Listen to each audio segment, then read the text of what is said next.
Gracias, Señor. Yeah. Good morning, everybody. I brought somebody y'all want to meet. Oh, yeah. Good to see you. Good to see you. Thank you. Hey, Eric. Good to see you. Have a seat. Gracias. Hey. So we get an hour of your time this morning, a little bit of housekeeping before we start, and then we're going to jump right in. I'm Garrett Haake. I'm with NBC News and MSNBC. I've been out on the trail a lot, much of it covering this guy. We're going to get into a whole bunch of different issues about the campaign trail, the presidency. We're going to talk about some Texas issues, and we're going to try to save some time here at the very end for your questions. We're doing this in a little bit of a different way, so if you want to send a question in, there's a phone number that's going to be on the screen here. I think the tag is TribFest19 is the tag, but anyway, you're going to see the number on the screen here during the portion of the morning.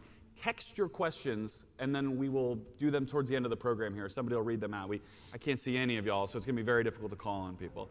While you've got your phones out, put them on silent. If you want to tweet, the hashtag is TribFest19. Compliments at Garrett Haake, complaints at Beto O'Rourke. Sounds about right. And we'll go from there. That seems fair? Okay. Yeah, all right. nice. So we'll get to the campaign trail stuff in a minute. I know you've been out. I was back in Washington. It's been a bit of a week. Yeah. You were calling for Donald Trump to be impeached in 2017. Now that Speaker Pelosi has made this move to go forward on this, I wonder what you think of how the House is handling this, the idea that they're going to focus, it seems like, more or less exclusively on this Ukraine issue. How would you like to see this go forward? Yeah. First, let me just say that it's a huge honor to be back here at the Paramount and to be in Austin, Texas, and to be with so many amazing people in this community. Just one of, if not the warmest places on the planet, and not just from the sun, but from the amazing people who are here, who've always been so kind and so generous and so welcoming to us. Though we're in far west El Paso in Texas, Austin's just been terrific. So, yeah, this moment will test our democracy and determine our future forever. It's going to be a time where we're going to see if our institutions, the press, the public, the Congress, our courts, are up to a challenge of a president who has openly and flagrantly defied so many of our laws, committed so many crimes, admitted to them in broad daylight. And the pace at which this happens, the level of obscenity of his administration, the bigger the lie, almost defies our capacity to address it and understand it, to see it clearly and speak honestly about it, and then to act decisively. And that's the only way I can explain the fact that we have known now for years of this president's lawlessness, of his efforts to obstruct justice, to fire the principal investigator, James Comey, into what had happened in 2016, to try to get his Attorney General, Jeff Sessions at the time, to end the Russia investigation, and then attempted to fire Robert Mueller, the independent special counsel.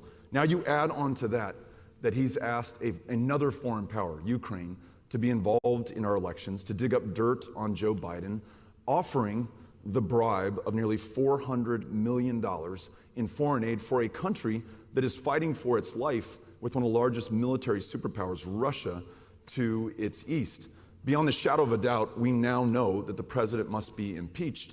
And to your question, I'm very grateful that Speaker Pelosi has decided to move forward, that it looks like the majority, not only of her members, but some Republicans are beginning to consider this as well. In other words, they'll place the future of this country before their political future, before any polling, before their prospects in the next election. And that's the way, at the end of the day, if we're going to make it, this country has to work. And so I'm cautiously optimistic about the path that we're on now. Is it important just historically? I mean, I'm not somebody who believes that it's a foregone conclusion of what might happen, that the Senate won't convict him or anything like that. But if that's the path that it goes down, is it important just to lay down a marker to say, like, this is not okay?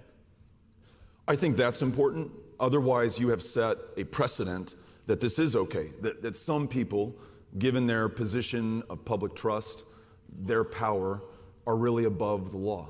And once we've done that, then the future, all bets are off, not just with Donald Trump, but any president who succeeds him.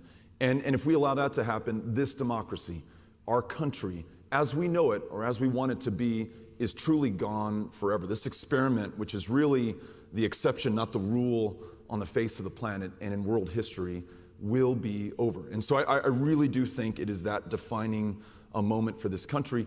And to your question about whether there is the political will, the leadership, the profiles and courage necessary in the Senate to vote to convict him if all the evidence is laid out after an impeachment, I think back to what we saw in 1974 with Richard Nixon. And at the end of the day, before we got to the end of the trial and the end of impeachment hearings, Republican senators went to the White House and met with the president and said, for the good of the country, for the good of your political career, for any legacy that you want to be able to maintain, the right thing for you to do now is to step down. And he did.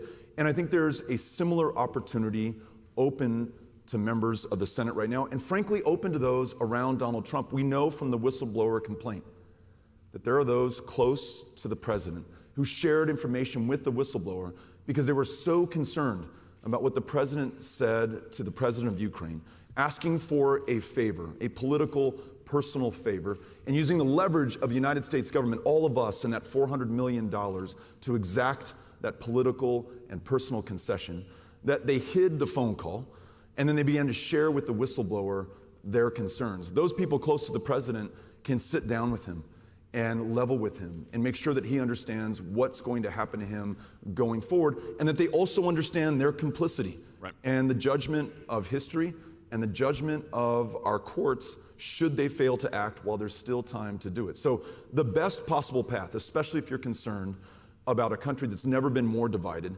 perhaps more highly polarized every day, is for this president to resign, allow this country to heal, and ensure that we come back together with the greatest, most ambitious agenda we've ever faced, none of it possible while he remains in power. Would it, under that Nixon-like scenario, would a President O'Rourke pardon Donald Trump? No. No. All right, that's pretty straightforward. Let me ask you this, from a purely selfish perspective, do you worry at all that for as long as impeachment is happening, we're talking about Donald Trump and Joe Biden and like that's it? Does that make it harder for you? No, it doesn't. It's the right thing for this country to be talking about. This isn't something that we should enter into frivolously. It should be a very deliberate, sober process. We want members of Congress who are going to be voting on this, the American people whom they purport to represent, to have all of the information, for us to receive an education on just what the cost and consequence of Donald Trump is, what this administration has done, who's responsible, and the fact that there should be accountability and justice at the end of the day.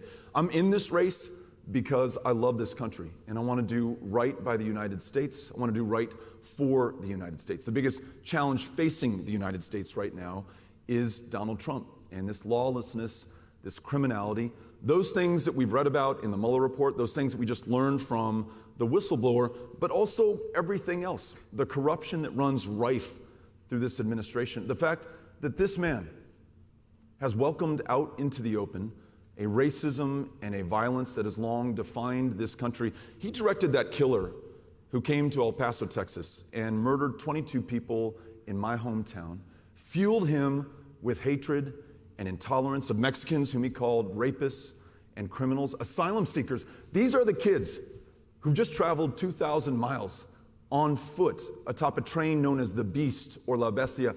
No parent sends their 8-year-old child on a 2,000-mile journey unless that's the only thing that parent can do to save their lives. And to him, they are predators, they are animals, they are killers, they're an invasion, they're an infestation. Those are 5 words that he used to describe defenseless, vulnerable, desperate children. Put them in cages, lost the lives of 7 of them.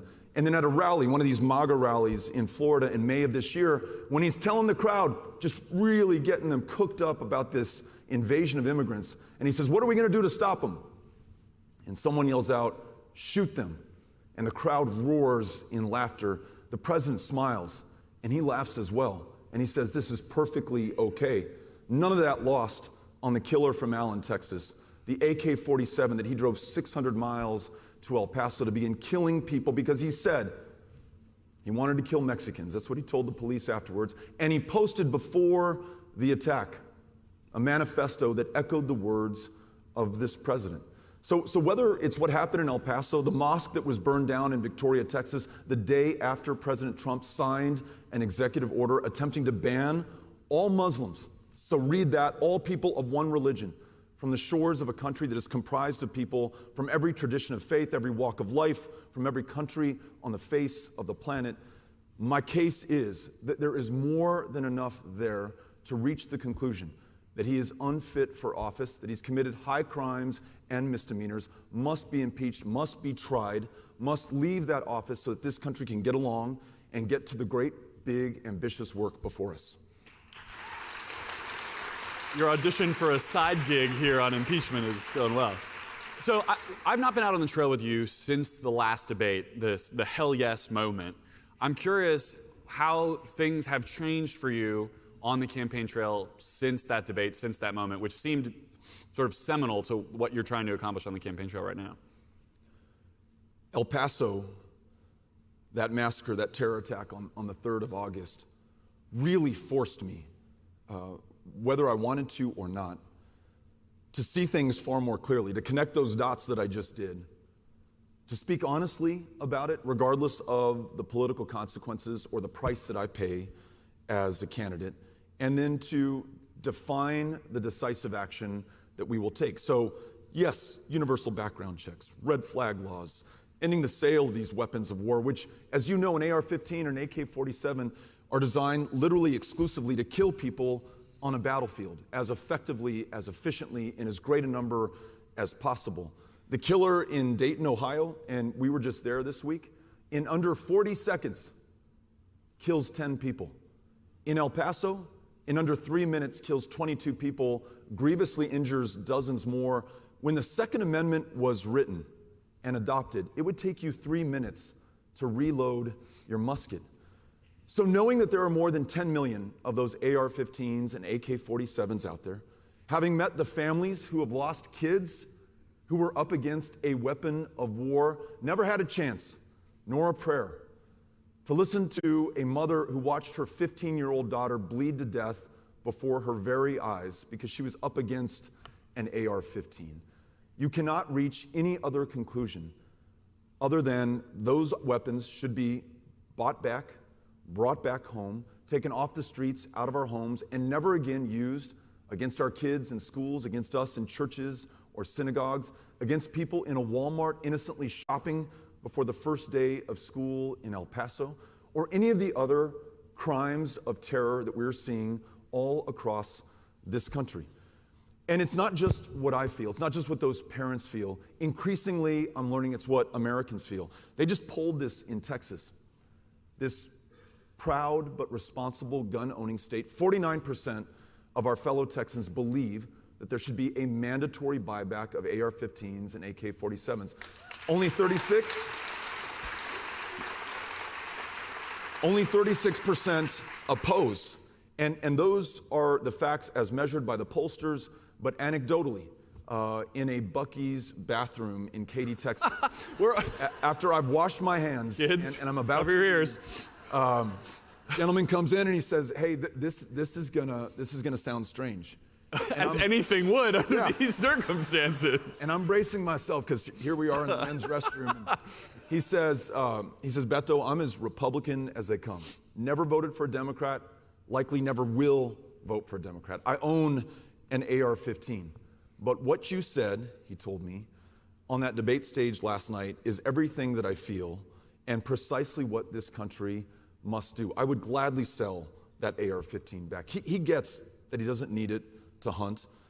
It doesn't make sense to defend yourself in your home. It may be fun to fire at the gun range, but it is a potential instrument of terror. And this guy has 3 kids as well who are in school, and he's concerned about them and wants them to be safe and to do well. So here's the thing, and we showed this in Texas last year. If you will go everywhere, listen to everyone, take no one for granted, write no one off, There is no stopping us in our ability to bring people together and to do what otherwise would be impossible. Last year, we won not only more votes than any Democrat had won in the history of the state, we won independence for the first time in decades, and nearly 500,000 Republicans joined our cause as well. We helped to flip 2 U.S. House seats, to flip the U.S. House of Representatives. 17 African-American women elected to judicial positions in Harris County, literally changing the face of criminal justice. And we did it talking about these issues. We did it talking about universal health care, talking about no copay for mental health care in a state where the largest provider of mental health care services is the county jail system. We talked about health care meaning every woman makes her own decisions about her own body, and increasing the number of Planned Parenthood clinics in this state so that more women could get safe, legal access to an abortion, but also a cervical cancer screening, which will save their lives, family planning help, or just seeing a provider of any kind. And we said it in Austin, but we also said it in Amarillo and Abilene and Longview, and the places where you might not expect a Democrat to even show up, much less to share a very ambitious, progressive agenda. So you got to include everyone, and that's what we're doing in this campaign. And so yes, whether it's guns, whether it's talking about the systemic, foundational, endemic racism in this country, whether it's having the boldest plan to end the war on drugs, to legalize marijuana, to expunge the arrest records for those caught for possession of a substance that's legal in more than half the states in the country, and then employing not restorative justice, because what would we restore to, but transformative justice. Those arrested for marijuana, more often black than they are white, first in line for the licenses to be able to legally sell cannabis here in this state, in any part of the country. Make sure that we address the damage that we've done, repair that, and stop visiting these injustices on future generations. In other words, speaking clearly, honestly, directly about the things that matter most. I don't know that it necessarily alienates voters. It may bring people in who are looking for someone to be honest about the things that they care about most. I want to stay on guns for a minute. Yeah. So yesterday, I hosted a panel next door with a bunch of gun violence advocates, and I asked them about the mandatory buyback idea. And 3 out of the 4 of them, these are gun violence advocates. I mean, these are people who are essentially on your side here. Yeah. Said, Beto needs to focus on what we can do right now. Yeah. The idea that, background checks, universal background checks pulls at 90%. Like the idea that says, let's get this done right now. And how do you respond to those people? I mean, I was surprised to learn that you are apparently the most powerful person in Washington, because by your voice alone saying mandatory buybacks, apparently you've scuttled this background check bill. Yeah. But I mean, what do you say to both the sort of the bad faith hot take on that, but also the folks who are earnestly trying to do something at a federal level and say, can we just hold off on that for like 5 minutes and get this one other thing done? Yeah. I think this is one of these challenges that can't be met by half steps. Universal background checks undoubtedly will save lives. Red flag laws, an assault weapons ban. But if you accept, and I do, that we lose 40,000 of our fellow Americans every year because we have failed to be bold, our silence has been our complicity, the genuflecting to the NRA and the gun lobby and the PACs and the corporations, and the fear that doing the right thing will scuttle our ability to be reelected and hold on to our positions of power, the offices that we're in, then I think now, if ever there was a time, we must be bold and we must be intellectually honest and accept that if you have a problem with selling any more AR-15s and AK-47s, because you know how devastating and deadly they are, that when that high-impact, high-velocity round hits your body, it is going to shred everything inside. It will spend its entire kinetic force inside of you to kill you. It's exactly what it was designed to do. Then leaving 10 million of those out on the streets, any single one of them, a potential instrument of terror. Ask the people in El Paso, Texas, an 85% Mexican-American community. So many feel like they're walking around with a target on their back right now. To just accept that they're going to stay out there, and we just hope that they will not be used again against us, I think is foolish and is being intellectually dishonest and doesn't have the courage that this moment demands. And so we wouldn't say on healthcare, look, Beto, we have some agreement on prescription medication costs and addressing at the edges access to primary care. But on mental health care and women's reproductive rights, let's just, we'll get to that next time because there's already consensus on this. Or on immigration, let's make sure that we just extend DACA versus fully legalizing those dreamers or legalizing their parents and siblings, because we have consensus on this one small part of the issue right now. That just doesn't get me, doesn't make me excited, doesn't energize me. It doesn't have the power to capture my imagination and drive me to do something. What if on climate we said, look, I know that we've got 10 years within which to act to do everything that is necessary or lose this planet forever, but we're just gonna move by inches on a couple of these things that we agree on. No, I think we're capable, as the world's greatest democracy, as the world's, in my mind, greatest country, to marshal the political will, to marshal the energy, to marshal the movement necessary to do the right thing. And the right thing at the end of the day is to bring those guns back home. And as we've seen from the polling, and as I heard in that Katie Bucky's bathroom, we may be surprised that the people are with us. So to Moms Demand Action, who have made this moment possible and may not yet be on board to do mandatory buybacks, you have all of the gratitude in the world for what you have done. For the students who organized March for Our Lives, who have this incredibly bold peace plan that does include a mandatory buyback, I want to tell you I'm following your lead, and I'm grateful for what you have made possible. And then folks just all over the country, especially people in school who come up to me and say this is their number one issue. They're going to force this change. They're going to make it possible. Let us not limit ourselves based on what we think will poll well or how it will affect our next election. Let's do the right thing while we have time to do the right thing. But if you're sitting there in the Oval Office and a Democratic Congress sends you universal background checks, red flag laws, and an assault weapons ban, you're not going to send it back to them, are you? I would sign that in a second, absolutely. Right. And so the two are not mutually exclusive, right? Right. You can make progress, and we should wherever we find it, and yet you must be persistent in pursuing the final goal on this one, which is to save the lives of our fellow Americans. There is absolutely a way to do this that preserves your ability under the Second Amendment to own a firearm or firearms for hunting, for self-defense in the home, for collection, for sport, for whatever responsible reason you want to own them. None of that is being challenged. None of that is being threatened. But a weapon designed for war that is really exclusively to be used on a battlefield to kill people, it just has no place in our homes, in our society. And because we've never called that out, because we've never seen that political courage before, except in really exceptional circumstances, we've allowed this to persist and to get worse every single year. So let's act now, and that's all I'm proposing. Fair enough, fair enough. Appreciate it. I don't do a little nerdy politics stuff for you for a little bit here. Talk to me, like, what's the best case Beto scenario here for the first couple of months of next year? How do you see the early states playing out? Like, where do you need to win? Like, where do you win a state? How do you start putting together delegates to make this happen? I mean, we can talk polls later. I know you're not a big poll fan, but how do you sort of see the pieces falling into place in a best case scenario? Yeah. So this time last week, I was at the steak fry in Iowa. Largest turnout in steak fry history, 12,000 people. By the way, and my friends in Texas will want to know this, none of the steaks are actually fried. No. They're all grilled. Iowa's an interesting place. Y'all got to go. I mean, it's really...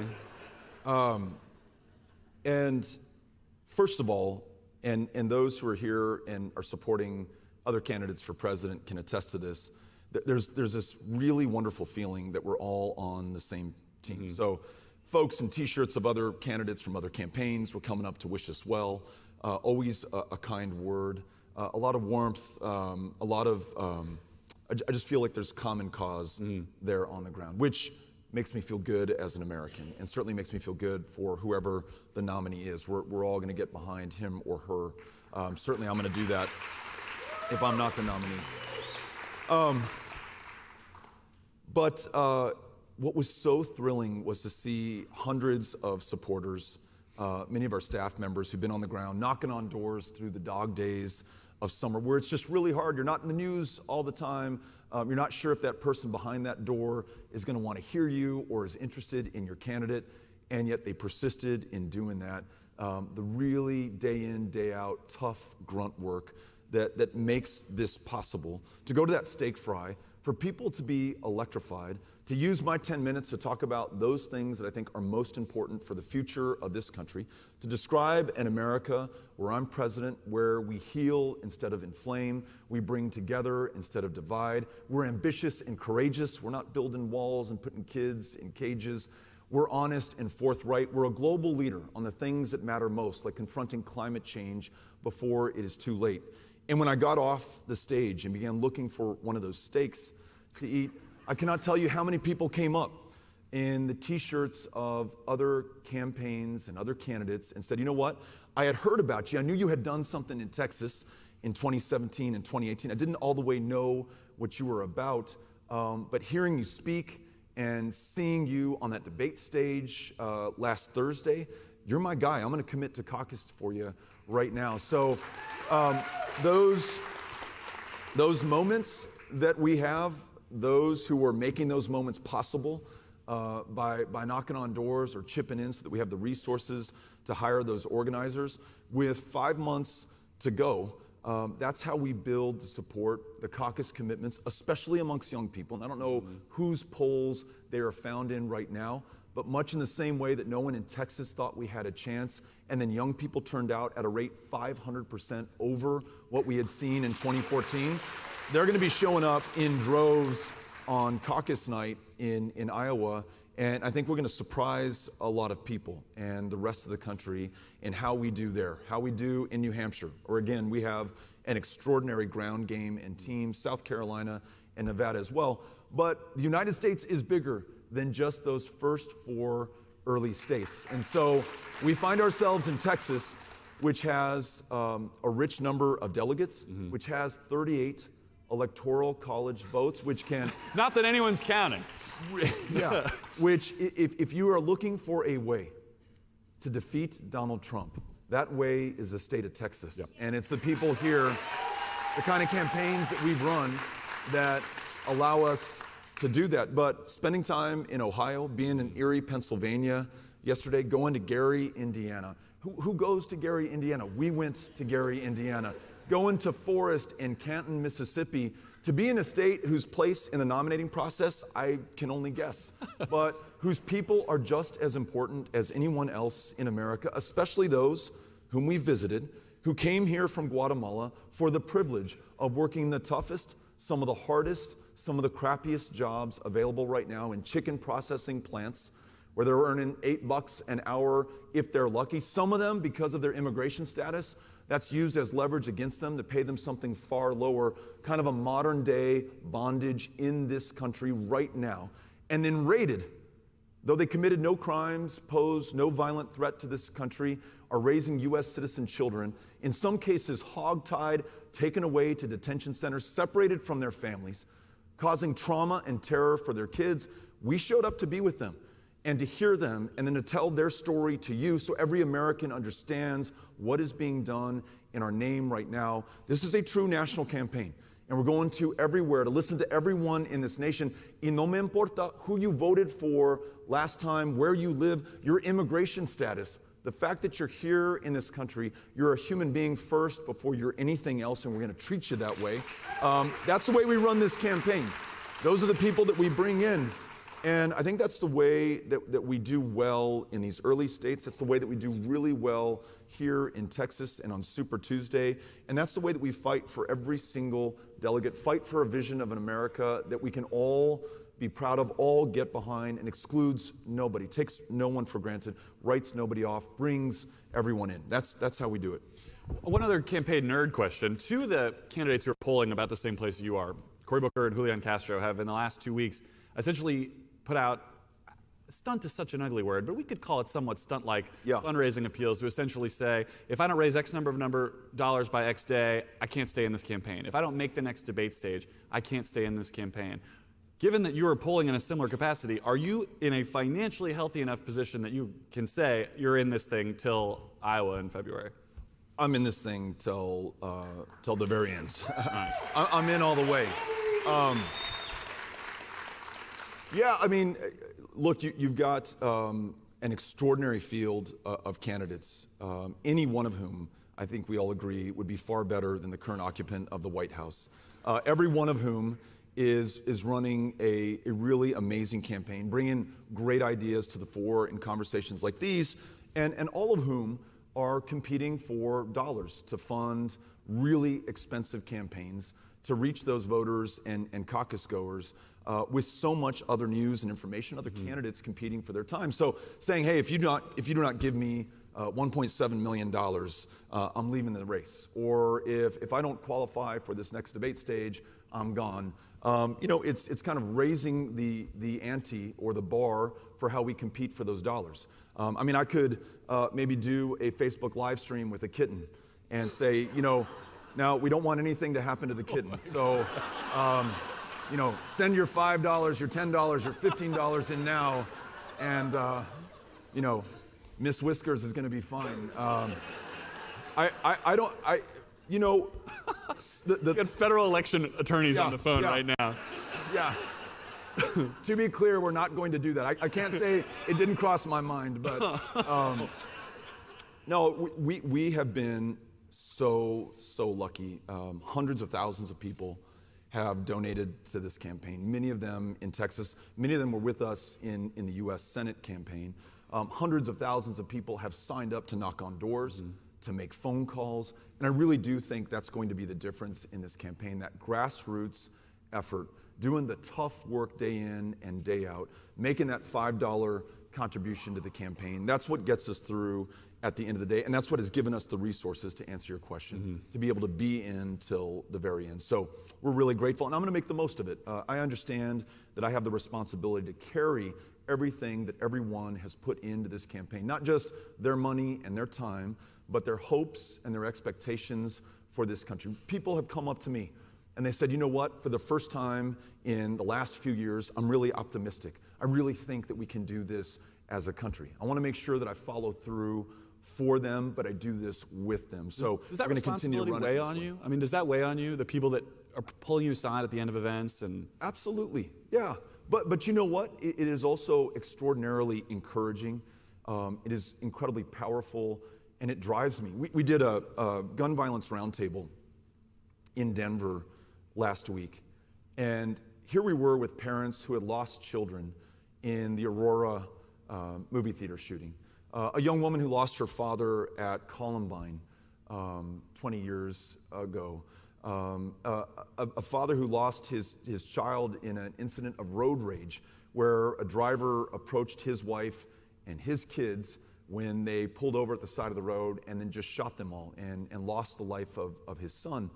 And every single one of them said, what you said on that debate stage, I never thought I'd ever hear another politician say that. In fact, one woman said, the only reason I'm mad at you is that when you said that at the debate, I jumped up and ran into the door and had a concussion because it so surprised me that anyone would speak that kind of truth to a power that we've been up against our entire lives.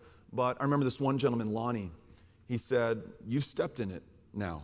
And all of us, look us in the eye and tell us that you're with us through to the very end. Now, whether you're the nominee or you're not the nominee, whether you stay in politics or you do something else, I want to know from you, and I want you to make this commitment to me right now that you're with us to the very end. And I told him, I am. Lonnie, I am. To every single person who is out there, I am. To all of you watching right now, I am.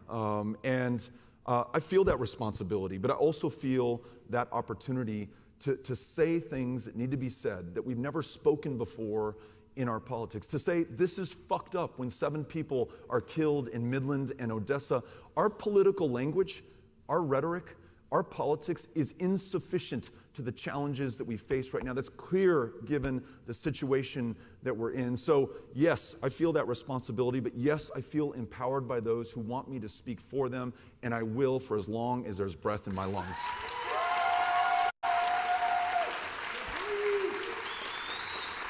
I promised my mom that at least I wouldn't say the F word up here today, Beto, but I guess we're past that now. So I'm keeping an eye on the clock. I want to kind of do like a little bit of a lightning round here to make sure we have time for other questions. I've got some questions that other people have asked me. I think like the vast majority of people in this, and not in this room, but in this country, are experiencing the campaign a lot through the debates and those moments. If you could just quickly, there are two questions that I get from politicians all the time. Do you have a ritual? Like, do you have a thing? Like, you've been doing this a little while now. Like, what is your like pre-debate thing? And like, who are you? Like, tell me like the commercial breaks. Who are you talking to? Like, is it like, do you like go over and like kind of like bro out with somebody? I mean, like, give us a little bit of the behind the scenes on the debate stuff, if you wouldn't mind.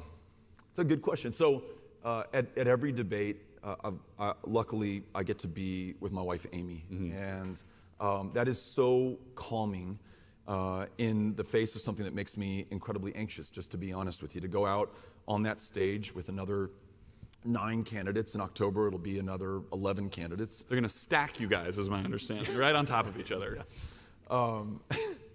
And to have this pressure of answering really important public policy questions in under 60 seconds, or if you're rebutting something that has been said about you in under 30 seconds, and to get your point across, and to be human, and Beto, just relax. That's the advice you get, and getting to spend some time with Amy ahead of time, and she is, for those of you who know her, so down to earth, so unmoved by any pressure or publicity or popularity or lack thereof. She just, we're just going to keep trucking. And so if I can be near her, I'm immediately calmed. You go out onto that debate stage, and the first few minutes, and this may be akin to what you've experienced sometimes in your career, your focus, your aperture of what you can take in and what you can see narrows so tightly.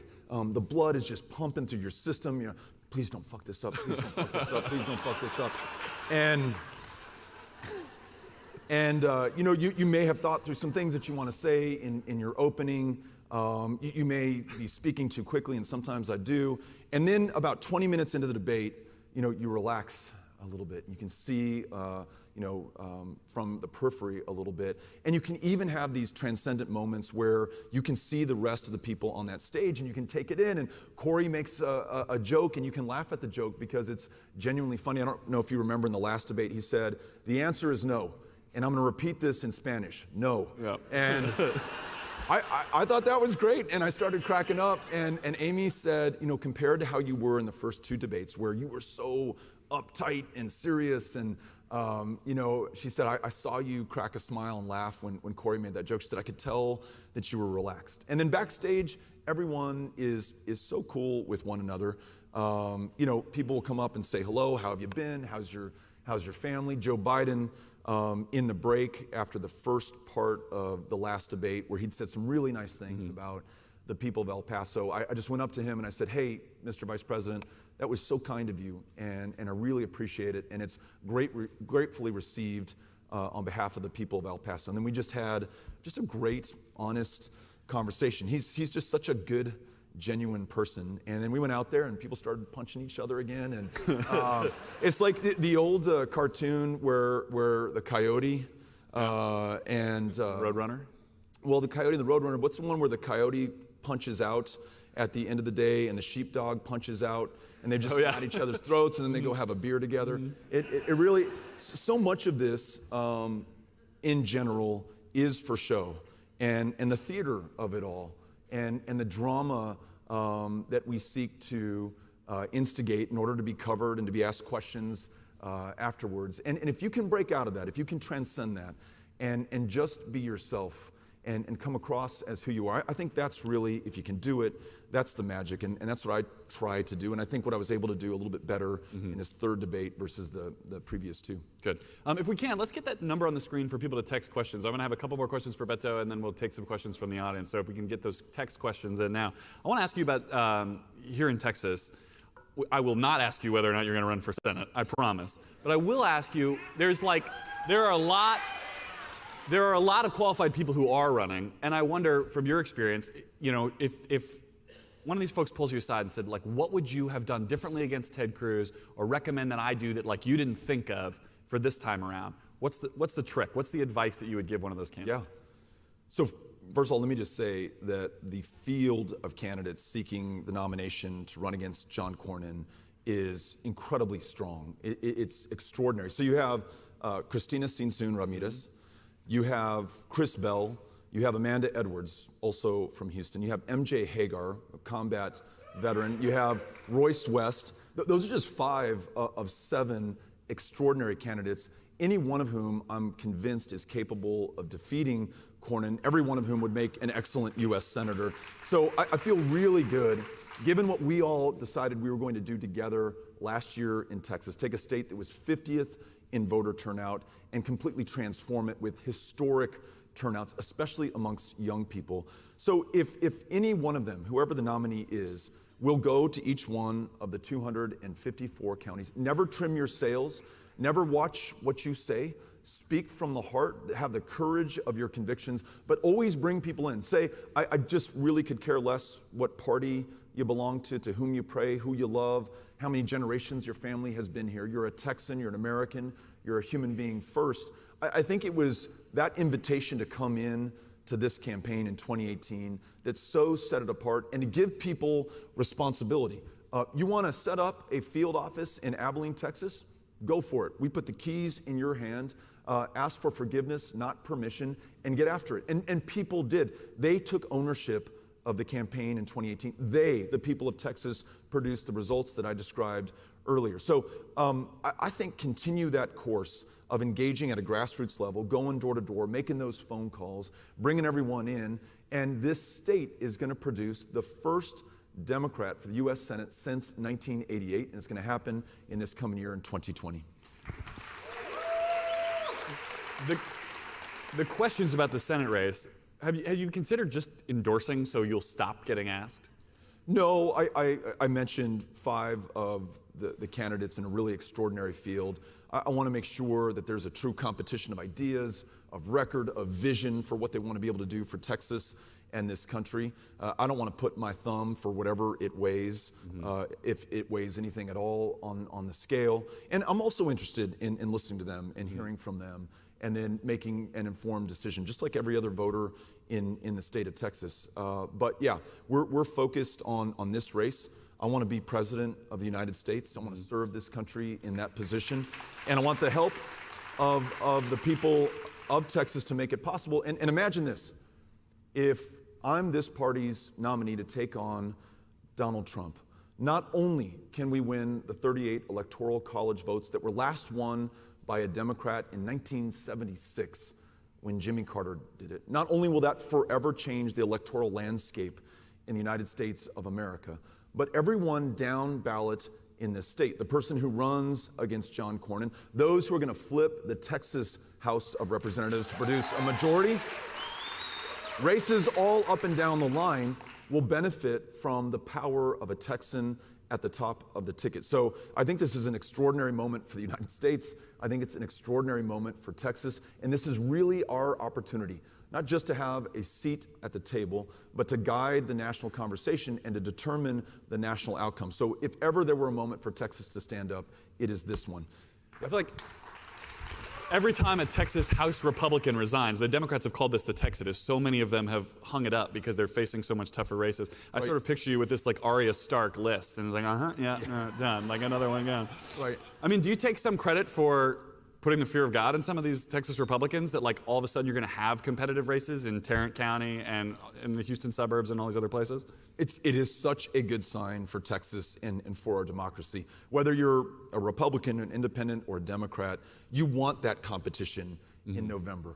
I mean, when we would go to places like Abilene or Dalhart or Pampa or Archer City. I remember going to Archer City because, and I've told you this before, it had been 70 years since a candidate from either party running for the U.S. Senate had shown up in Archer City. And that was 1948 LBJ, who showed up in a helicopter, landed on the courthouse grounds, walked over to the American Legion Hall, and just listened to those in Archer City who he wanted to serve and represent before he ever asked for their vote. And what has happened as this has become a more reliably red or Republican state is Democrats have feared to tread in places like Abilene and Amarillo and Archer City. And because Democrats don't go, Republicans don't have to show up, and people functionally have been unrepresented, not listened to, unheard, don't have their voices in the conversation. Their votes really effectively, functionally have not mattered.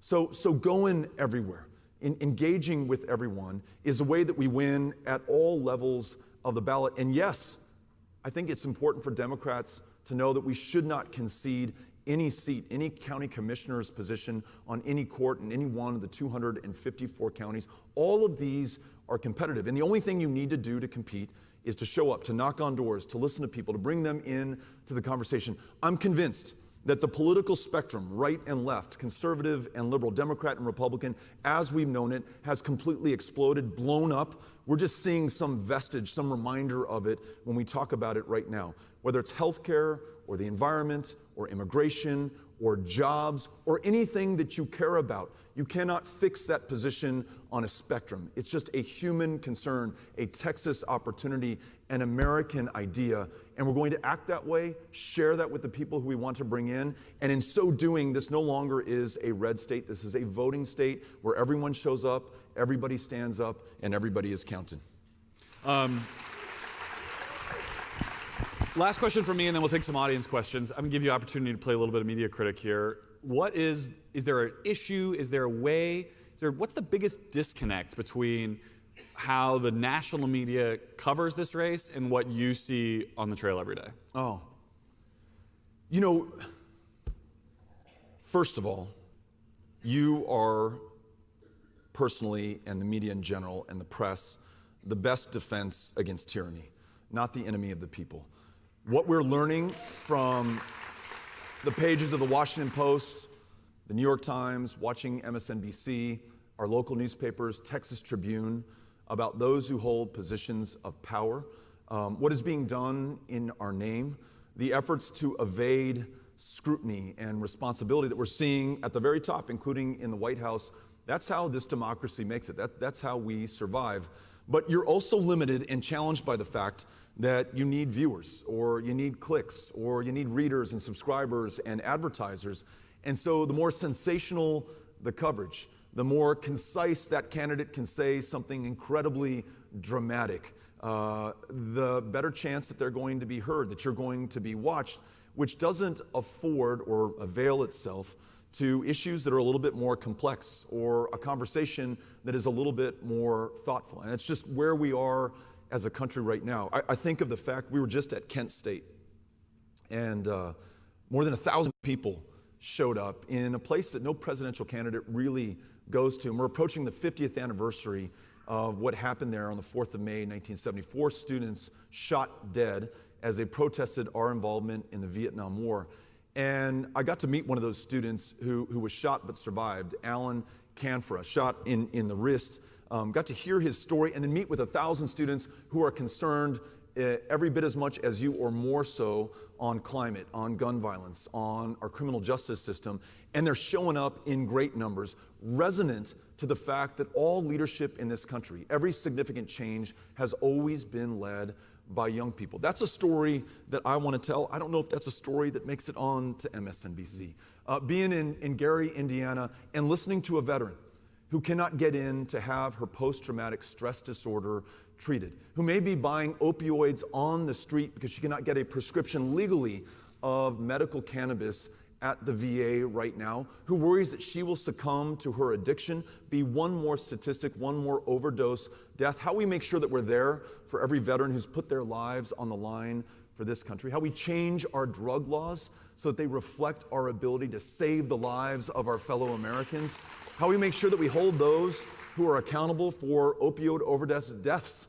How we end the wars that have produced these veterans. These are really important issues for us to talk about, but they may not be topical at the moment. They may not be trending on Twitter. They may not get the coverage that they need. So the onus is on me as the candidate to go to these communities and to talk about them, regardless of whether or not they're being covered. And then, should you ever want to spend a little bit more time with us on the trail, we would welcome the coverage on these issues. And we'll try to do a better job of being as open, as transparent, as available to you as possible. Well, you're really going to hate the Beto O'Rourke threatens kitten headline that goes on this whole thing now. Right. And this is really going to be awkward. Yeah. All right, I've selfishly taken up like way too much time. We do have time for some audience questions, and I think we have here we are, in the audience here, reading our questions today from the Texas Tribune. Let's rock and roll. Thank you for submitting your questions. I'm going to read them on your behalf. Jonathan asked, what is your plan to address North Korea if you are elected president? Remember, 60 seconds or less. Yeah, thank you. Our goal should be the safety of everybody on the Korean Peninsula. Most importantly, the nearly 30,000 U.S. service members stationed in and around Seoul. All of that is compromised, undermined, not just by the bellicosity of Kim Jong-un, not just the fact that he has nuclear weapons and they can be used against those U.S. service members, against our allies, South Korea and Japan, but increasingly used against us here, mainland United States. The biggest threat right now is the fact that the President of the United States has said publicly that he has fallen in love with Kim Jong-un.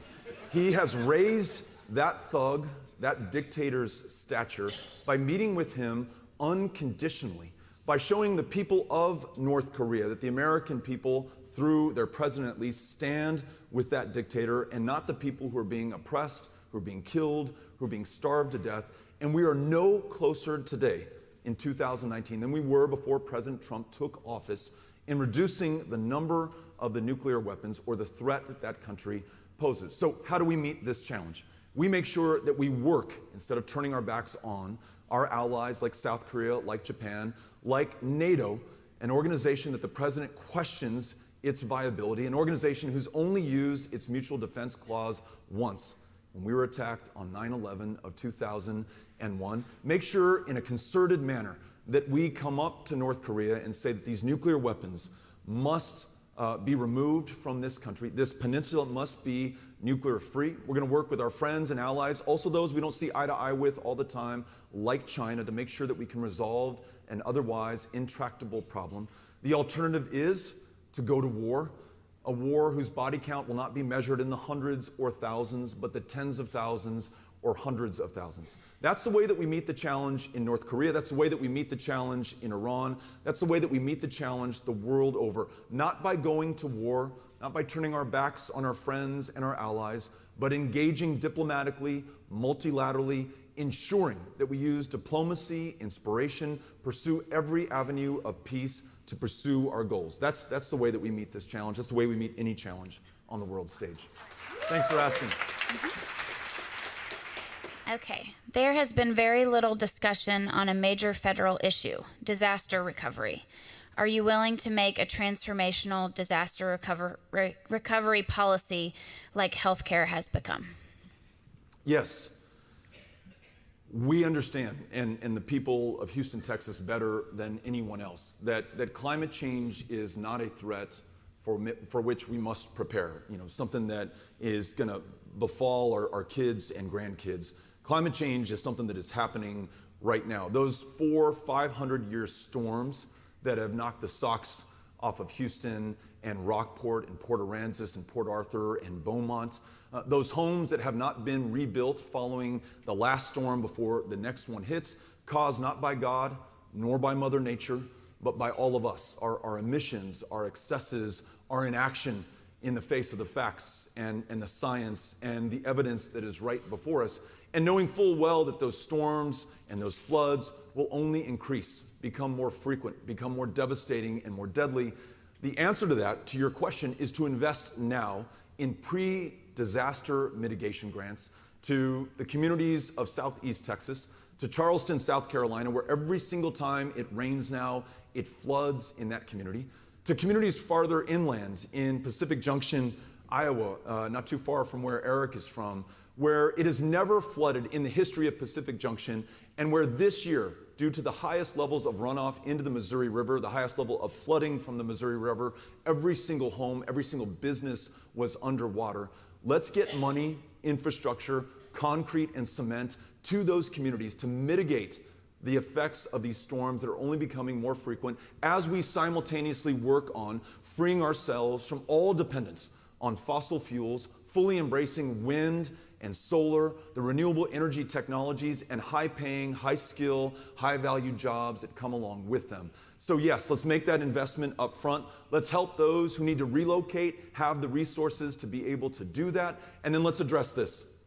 The best predictor to your proximity to a polluter, the best predictor to your proximity to the front lines of climate change, very often in this country, is the color of your skin or the level of your income. Those communities who've borne the brunt of this, let's make sure that we're investing in them first. As president, I will. We've got time, I think, for one more question before the giant vaudeville hooks come out and they just really yank us off the stage here. So we'll take one more. Okay. Marissa Salazar, editor of the Bowie High School newspaper in Austin, asks, what would you tell students who are close to voting age about the upcoming election and the polarized issues involved?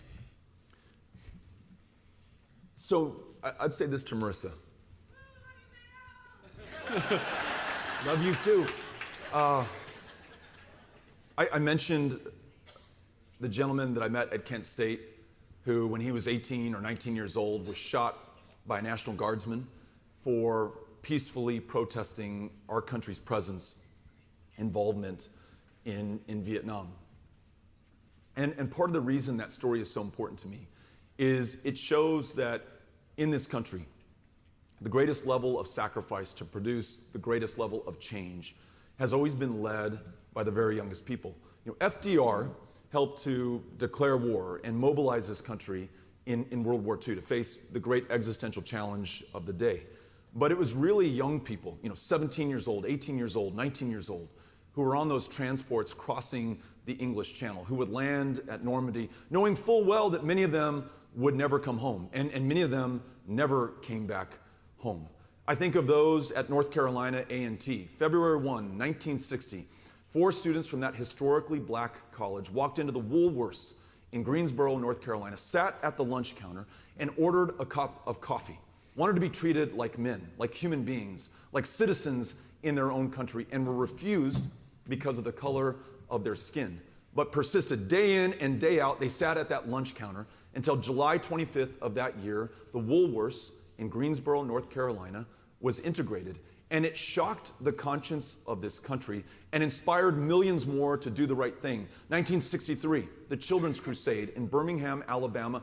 1,200 kids, some my kids' same age, were arrested when they walked out of school, went out against those fire hoses, so powerful that they stripped the bark off the trees on those streets, stripped the clothes off of those kids, but they were standing up for themselves, for their parents, really for all of us. And though as Texans, we are so grateful to Lyndon Baines Johnson for signing into law the Civil Rights Act and the Voting Rights Act, it was those kids in Birmingham, it was those young students at North Carolina A&T, it was the Freedom Riders throughout the Deep South, it was those who followed John Lewis across the Edmund Pettus Bridge who made it possible. So, Marissa, to all students out there, I have no worry or cause for concern. In fact, I'm as hopeful and optimistic as I've ever been, because whether it is climate or healthcare or freeing dreamers from any fear of deportation or making sure that this country is up to the greatest set of challenges we've ever faced, you are going to lead the way.